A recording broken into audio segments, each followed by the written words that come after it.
Musk is not playing around. Also, Trump is not playing around. And the fact that RINO Republicans have plagued the party this much, I don't think you guys understand how bad it is. Do you know that this whole bill of the Republicans and the tax bill, you know that DOGE is not in it? Ladies and gentlemen, the big beautiful bill was patronized by RINO Republicans. And Elon Musk has now made it pretty clear that he won't be opening up his wallet for Republicans in the midterms.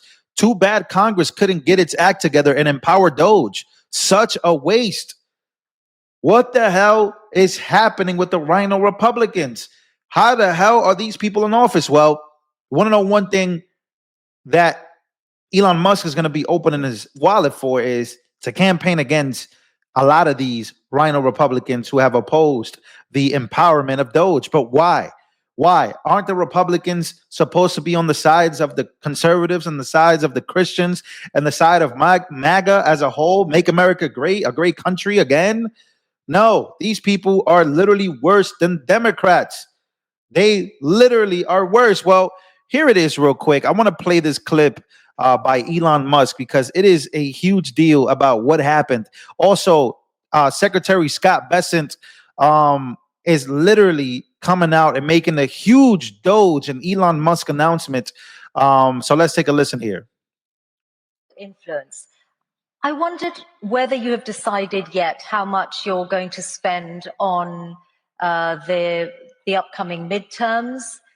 Is it you spent a lot more money on the last US election than you envisaged when you were speaking here 3 years ago?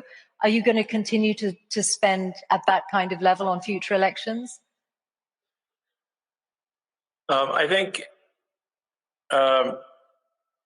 in terms of political spending, I'm going to do a lot less in the future. And why is that? I think I've done enough. Is it because of blowback? Well, if I see a reason to do political spending in the future, I will do it. I do not currently see a reason.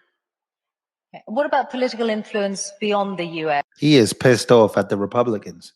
He has noticed that there has been a betrayal to not only Donald Trump, but there's been a betrayal to the American people.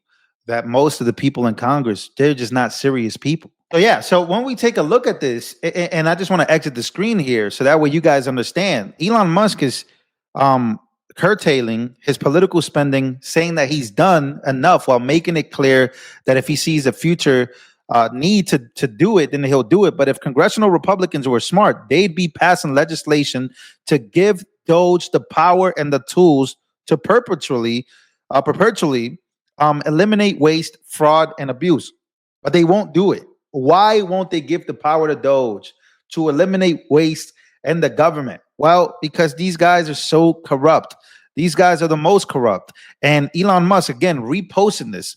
Elon Musk basically confirms that the GOP failed to implement DOGE cuts in the bill. How is this even possible? Here we go. He reposted this. I agree fully with this take. I think the appetite to cut spending in Congress was so much lower than even he ever anticipated. Maybe more than we anticipated. These people don't want to cut these people have a mafia in the government. DOGE has done incredible work, but the GOP has failed to actually implement any of the cuts. I, for one, am incredibly disappointed. Then Elon Musk says, yes, sigh. So, yeah, he's confirming that, guys, you've made this terribly hard for President Trump and for the American people. You guys literally betrayed. You betrayed me. You betrayed the people who voted for you, and this must be said.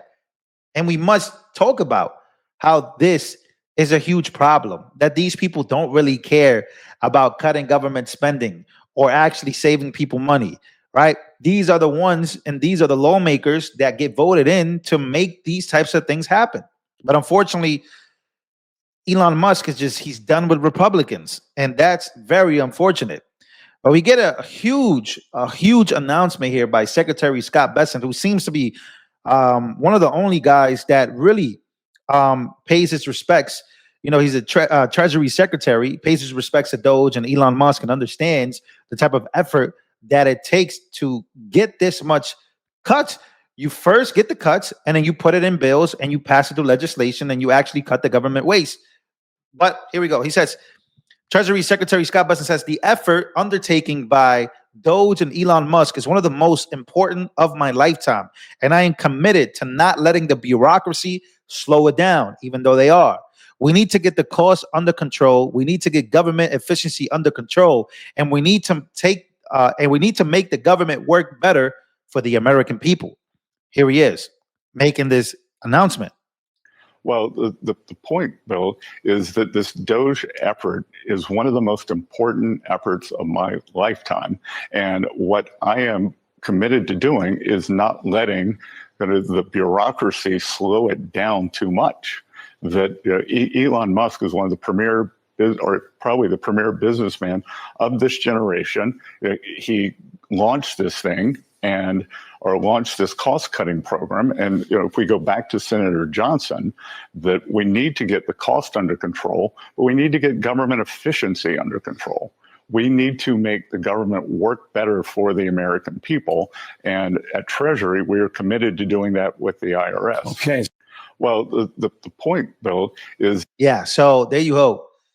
A special announcement there by Secretary Scott Bessent, who seems to understand, and many people have seemed to understand, that they're Team Doge. They're not Team Republican. They're Team MAGA. They're not Team Republican. The numbers don't lie. Doge is $175 billion in verified savings through contract cancellations and program terminations prove real progress. Treasury's own APG initiative to convert $4.5 million in paper checks to electronic payments by 2025 aligns perfectly with this mission. But let's be clear, past administrations let waste metastasize. The real test is whether legacy bureaucrats clinging to outdated systems will fully embrace these reforms or keep protecting their fire domes. Efficiency isn't optional. It's literally survival. I thought that was really good. Every single member of the House and the Senate needs to be audited for corruption. Findings of DOGE followed up on, or this is never going to stop. They need to get followed up on. The hen house has begun guarded by red and blue foxes for far too long. Nothing is going to change unless people are prosecuted for malfeasance. My reading is just so bad today. Excuse me, guys. But most of us who voted for President Trump will gladly accept the necessary period of martial law in order to clean up the corruption with open, televised, and fair. I heard that with fair trials. I've heard that the only way to do this is just martial law, but that's not really the American way. At least a lot of people would argue so. And that's an extreme way of putting it. But unfortunately, it looks like, Elon Musk is very serious about the DOGE cuts. He's also very serious about campaigning against those who oppose it. But right now, we have to have a wake-up call that in 2026, in these midterms, things need to change. Or if not, DOGE and the job of DOGE to cut government waste and save the American taxpayers money and give back DOGE stimulus checks, the only way that can happen is if these Republicans are voted out of office. Ladies and gentlemen, that is my reporting on Elon Musk. DOGE betrayal. As you can see, he's obviously not very happy with the Republican Party right now. And you shouldn't be either.